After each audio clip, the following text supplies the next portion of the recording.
So what's being asked of you for step 2 is to actually take a lesson that maybe you have done in a very traditional type of manner, one that you have maybe done several times before, and then sort of list out the steps. And that's what I've done in the top part of this particular presentation.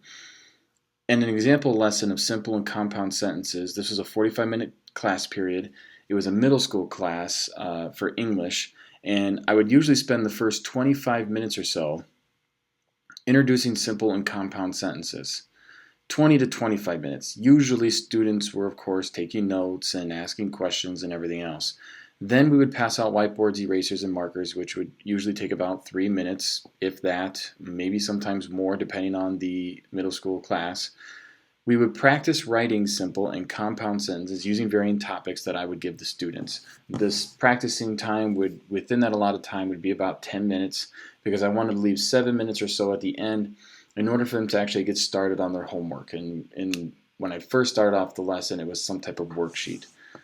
But if I were to take these steps, and I could maybe break some of these down even more if I wanted to get really detailed and analyze my particular lesson.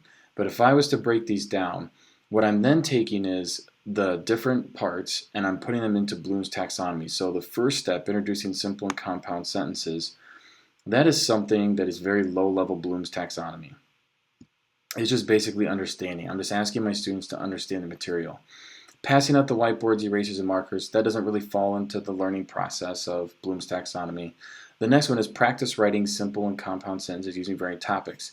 It's only 10 minutes, and if I was going to build on this, I would probably allot time for the next class period or the next day.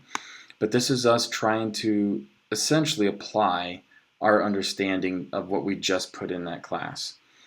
Then the last one is start on a worksheet for homework.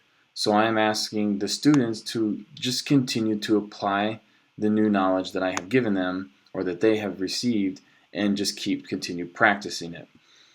So when I take this lesson and I take a look at it, if I notice, I haven't done anything inside the classroom yet for creating, evaluating, or analyzing sentences. Now, if I was to truly flip my class, I want to make sure that when I organize my class time, this stuff down below can actually be pushed outside the classroom. And that's where the next step comes in.